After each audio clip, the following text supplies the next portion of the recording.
It's been a while since I've been a teacher, so microphones scare me, but I hope I'll be audible enough.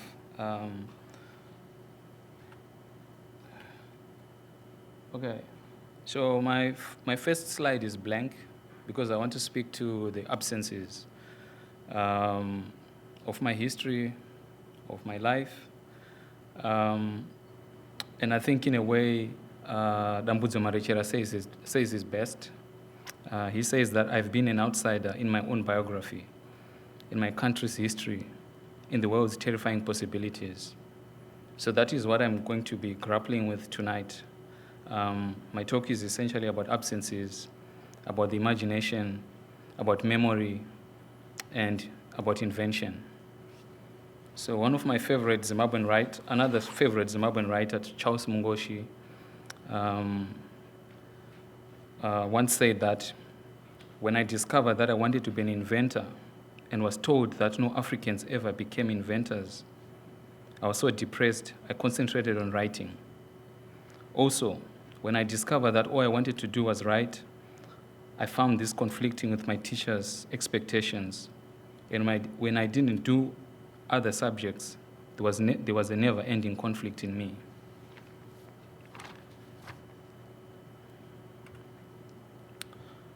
My childhood was a series of movements, periodically sitting at the back of hired removal trucks with all the worldly possessions my parents had in search of better lodgings. From township to township, we did not stay in any place long enough. Each new place was bigger and better than the one before. I was raised with hope and anticipation that we were slowly moving towards the dream of middle-class life that black majority rule had promised. The nightmare was only beginning. The most enduring image from this period is of my mother, Amza Kimbo, instructing the movers at her watch to load boxes with books into the truck first before everything else. She always worried they would be damaged or left behind, so books were a permanent fixture in my life. As the decades of independence wore on, my parents had less and less. The economy was unforgiving. For my father, who dedicated his service to a government parastatal for almost 30 years, he received a check of $5 in the post after the termination of his employment. The year was 2008. His spirit was broken. I'm not my father, but I'm here to speak as my father's son, who has been shaped by these contradictions. So those two pictures that are in the background, one of them, the baby, is myself. And the other photograph, I'm with my brother at the Harare Gardens. So it was one of the few places that I found joy when I was a child. We spent a lot of time in the park. One of the ways my parents expressed themselves to each other and to us was through books. To both my parents, I owe my early acquaintance with books and reading. I was presented from as early as I can remember with books of my own. They were very different readers, though.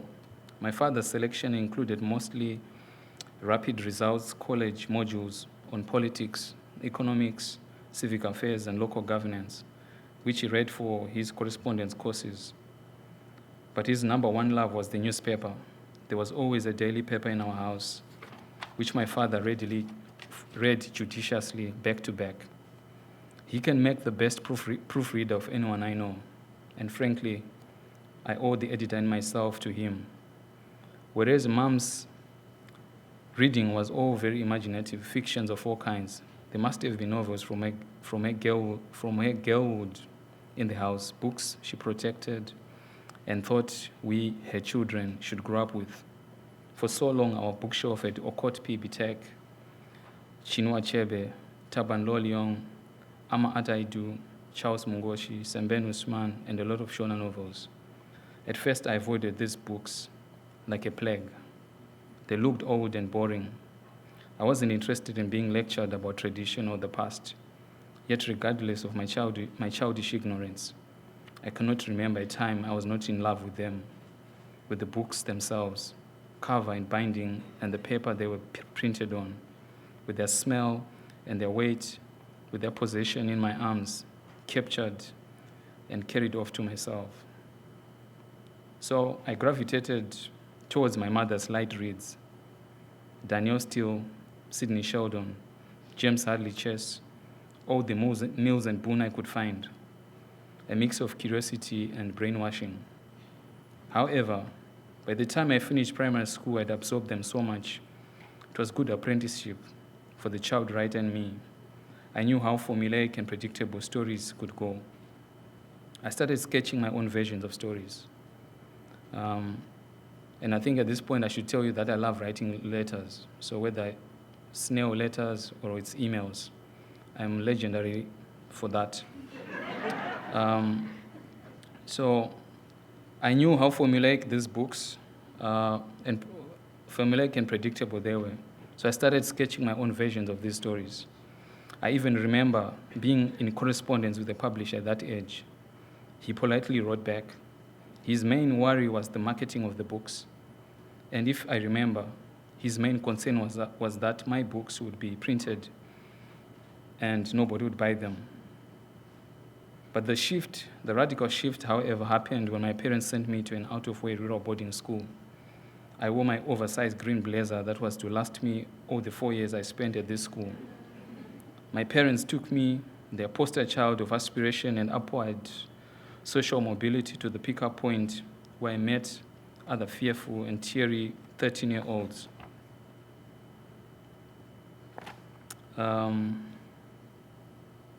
We're all leaving home for the first time.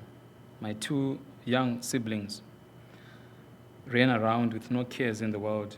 I sat on the school trunk, telling myself over and over, don't cry, you're a big boy. Mom and Dad love you. They're sending you to school because you love school and reading and writing and history. So I decided there and then that I was going to be known as professor. So at school and at home, I started signing all my books, exercise books, textbooks, any printed material I could find with the initial Prof.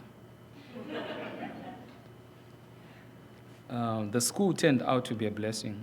It had an incredibly well-resourced library, though I was not aware of the significance of that at the time.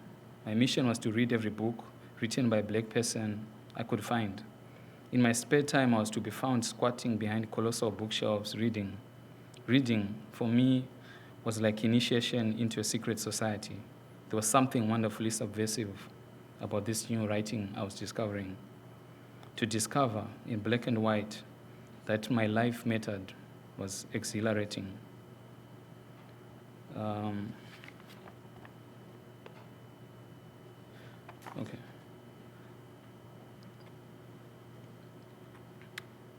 Anyway, so I normally don't talk with slides, so I forget that what's behind me.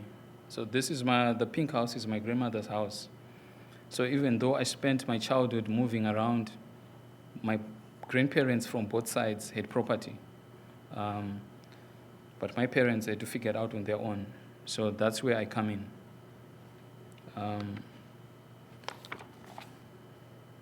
Okay. So I learned about myself in Zimbabwe through its fiction than its history. Zimbabwean fiction reviews the preoccupation with history as lived experience. Dambudzo Marichera, my favorite writer, in The House of Hunger in particular, was a revelation. For the first time, I saw in a book the streets in which my mother and my father grew up, the streets in which I was growing up. Literature became a motion picture of my existence. So for a minute, I want you to imagine Harare as a pair of lungs. Samora Machel, I just found this membership card of Samora Machel, but I'm talking about Samora Machel Avenue in Harare. So imagine Harare as a pair of lungs. Samora Machel Avenue is where the 2 lungs meet. The avenue cuts a roughly diagonal line that separates suburban Harare and the city's high-density areas. Samora leads out of the city Eastward, the road goes all the way to Mutare and eventually Mozambique, his homeland. Southward, the road leads to Bulawayo and further to Johannesburg, South Africa. The street was formerly named after Frederick Jameson, an ally of Cecil John Rhodes. There are still reminders of that. Jameson Hotel is one such old colonial relic that bears his name and is still standing. For so long, this particular street has sustained my imagination. My parents dreamt and imagined that they would move to the other side and move us to Group A schools so that we could learn French and swimming. The dream has just remained a dream for them. I will certainly live in the suburbs, not for the same reason that my parents did, but as a form of protest, as a way of questioning the topography of our country's history of entitlement and classism. Samora Machel Avenue divides Harare into a city of two halves, the poor southern part, with all the industries and their toxic waste flowing into the overcrowded townships, and the northern part, where all the important people live in the houses of the former white colonialists. These houses are what they were since the former occupants left, sometimes including the decor. This divide can also be located in the cultural production of the city. The South, with its poverty, periodic typhoid outbreaks, and overcrowding, has inspired a form of music with Jamaican influence, popularly known as Zim dancehall. Meanwhile, the suburbs, where the affluent or the salads or nose brigades live, there's also a thriving cottage industry producing the country's hip-hop and rap music. It is here where the president of Zimbabwe has his office, the same office Ian Smith occupied. Though it has changed in name and age, nothing much has changed. The courtyard of Monumutaba building, where the president's office is a statue of David Livingstone looking into the street, a monument Robert Mugabe had to face and secretly pay homage to for 37 years, even when he said, Zimbabwe will never be a colony again. Armed soldiers patrol the perimeters of the building. Their menacing presence make one afraid even to sneeze, as they somewhat look trigger-happy. On occasion, if the soldiers dislike you or the way you walk, they stop you and ask you to do silly things like frog march, or if there are two of you, clap each other. In other words, Samora Machel, that icon of Mozambican liberation, has become a gatekeeper of class and power in contemporary Zimbabwe. He's not the only one. The city's streets are named and owned by a few entitled men of the past. Robert Mugabe Way, Julius Nyerere Way, Sam Myoma, Kwame Nkrumah, George Silundika. Only one street in the city of Harare is named after a woman, Mbuyanihanda Street. She's tucked away in the periphery of the central business district. She who embodies the spirit of Zimbabwe.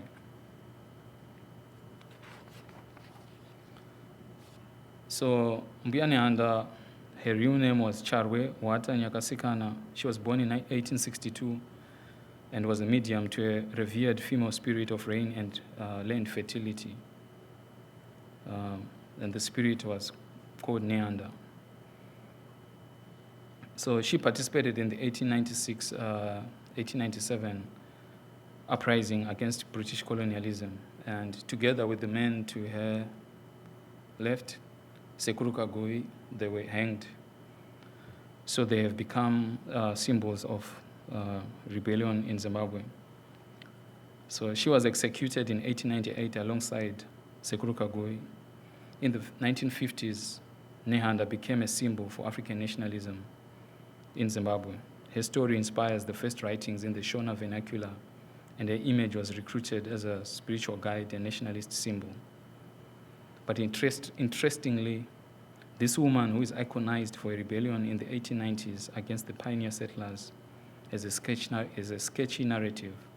She has become a footnote to our history. Perhaps the strength of her narrative is not that it is written, but remains in the collective memory. Her importance mutates depending on who is telling the story. Today, there is no single biography of this woman. or any other black woman who participated in the liberation struggle in Zimbabwe, a fact that inspired Yvonne Vera to write her debut novel, Nihanda, which fits into a genre Audre Lorde coined biomythography. Vera's book has elements of biography and history and mythology. In other words, it is fiction built from many sources, challenging the limits of written history and expanding our vision of pre-colonial and colonial Zimbabwe. Expanding vision, according to Lorde's memory theory, means in part inventing a past to enable a future, a past created out of personal history and collective myth. So the challenge for black Zimbabwean history is a dilemma of absence. And this is a problem for the archive as well as for the imagination.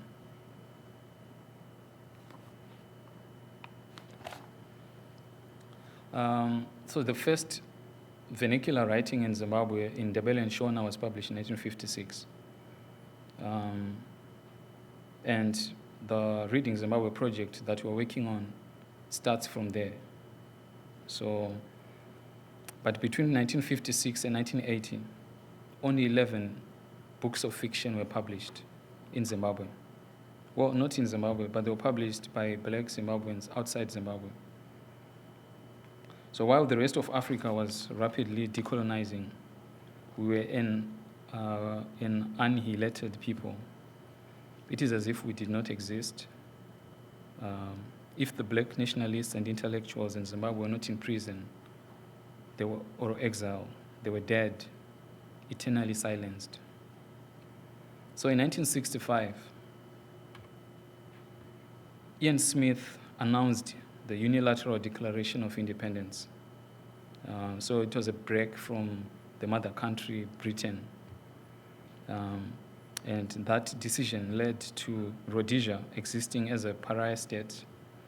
It was not recognized as an official territory by the Commonwealth, by the United Nations, by international law. And so it happened that the British government secretly lobbied the Olympic Committee to exclude Rhodesian athletes to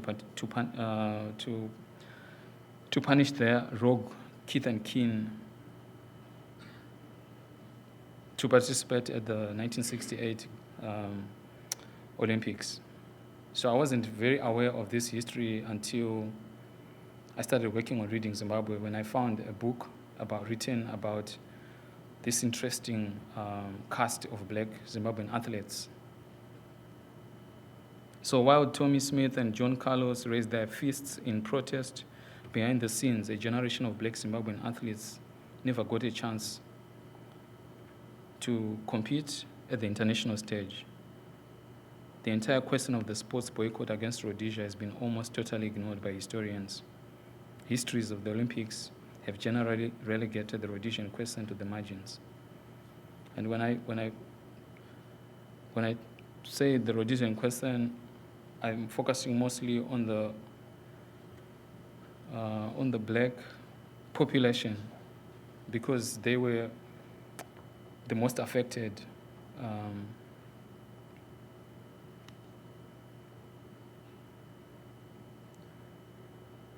So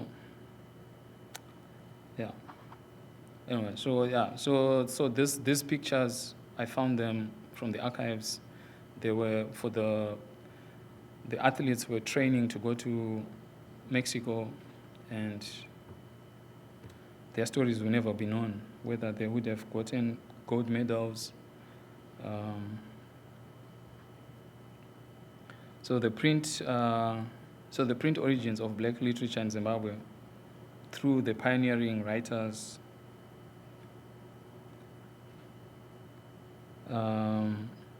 sought to recuperate the history that was omitted or never recorded. Their duty was to fill in the gaps. The fundamental premise of their historical fiction was a contestation of white fact or white truth. This need for invention is what early black Zimbabwean fiction represented. History has a tendency to flatten out the complexity of a people. But with these writers, they were trying to capture the smells, the fears, and the hopes. Crafting an interior life is a task for the imagination. So the interesting thing about Zimbabwean literature and history is that before independence, it was mostly crafted by men. So all the books you're going to find about Zimbabwean history written between 1956 and 1980 were written mostly by men. The first woman to publish a book in Shona in Zimbabwe was in 1976. The first female writers to publish in English, it was in 1984. The first novel to be published in Zimbabwe was in 1988, Tsitsi Dangarembwa's Nervous Conditions. So before that, Zimbabwean women either did not exist or they were not writing according to published history.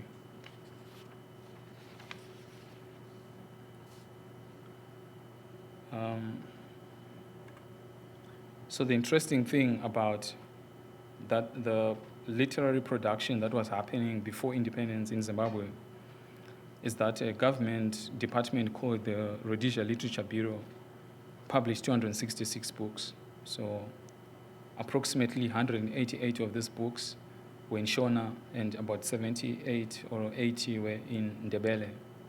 So these are the two widely spoken languages in Zimbabwe. The Rhodesia Literature Bureau dictated the purpose and style of these books. So all of them were about folk tales, they were about witchcraft, they were about, they were very moral and obviously representative of the ungenerous side of the black population. Eudora Welty, in One Writer's Beginnings, focuses on three aspects of her childhood: listening, learning to see, and finding a voice. So as a child, born in the euphoria of independence, I was hyper-aware of the peculiar circumstances of my being that led Bob Marley to sing, "No more internal power struggle. We come together to overcome the little trouble. Soon we will find out who is the real revolutionary, cause I don't want my people to be contrary." I remember the 80s as a decade of fear. It was palpable everywhere. Gukurahundi, a series of genocidal massacres of the Ndebele minorities, was being carried out by the North Korean-trained Presidential 5th Brigade from 1983 to late 1987. Gukurahundi is a Shona term which loosely translates the early rain which washes away the chaff before the spring rains. Mugabe's rule was paved by blood. It was in the murmur of their voices, the back and forth, the unnoticed stretching away of time at night as they tried to make sense of the country in which they were raising their children. What could I hear of their voices, and what could I see on their faces? All the adults around me had the same expression: fear, terror. There was a story running in Parade magazine at the time. So Parade was a popular cultural magazine that did a lot of investigative journalism. A young woman in the government secretarial pool disappeared. Her name was Rashiwe Guja. She was 22. Her body was never found. There's speculation it was dissolved in acid. So Parade magazine published a series of these investigative articles about her disappearance. I mention it because I was reading it. I was following this story. The hushed rumor was that she had been one of the president's mistresses who had ended up sleeping with one of the Central Intelligence Office bosses. So the president, however, went on to marry another typist from the secretarial pool, Grace Marufu, now widely known as Grace Mugabe. I was so intrigued with this story that one day in the school playground, I started singing Rashiwe Guja's name, perhaps a kind of verbalizing of the questions that were swelling in my subconscious. What happened to this woman? What did they do to her? Our schoolmaster appeared from nowhere, yanked me from the ground, and screamed, Do you also want them to take your parents? Do you love your parents? Do you want to become an orphan? The terror on his face, the tremor in his voice have lived with me ever since. Then I knew the things I had to become. Then I knew among the things I had to become, one of them was secret finder. So towards the end of the last century, things started spiraling down in Zimbabwe. I was just completing that exciting phase in life between childhood and adulthood. I was coming of age like Houghton Caulfield. My first taste of being an adult in the 21st century was enrolling into university with no prospects of getting a job, but nevertheless it was a necessary rite of passage. I fought my battles in the classroom.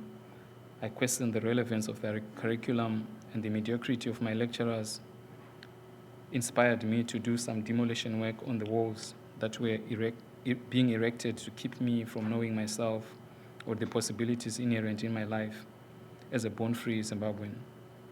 My mission was to interfere and interrupt the flows of thought, to engage with and fight the present and the past as a response to my own being. My eureka moment happens one day when I'm watching TV. A local book publisher is being interviewed, and for the first time, I had a glimpse of my life's purpose, to be a maker of books. Nobody in my neighborhood I knew was a writer, editor, journalist, publisher. So I took out a telephone directory, looked up the said publisher, and wrote to them asking for a job. Their response was swift and terse. We're a family business. We work from home. We have no space for an extra body. I wrote back and I said, thank you. Even if it means I have to dig your garden for you to teach me how to be a publisher, I don't need to be paid. They still said no until they ran out of reasons to give. So I became an editorial apprentice at that small but vibrant publishing house in Harare after 2 years of correspondence with these publishers. This experience deepened my desire to want to be involved in the production of knowledge relevant to our needs. My involvement with the publishing industry, as well as the writing fraternity and the academy in Zimbabwe, made me realize that we had a capacity to produce and package our own stories and ideas.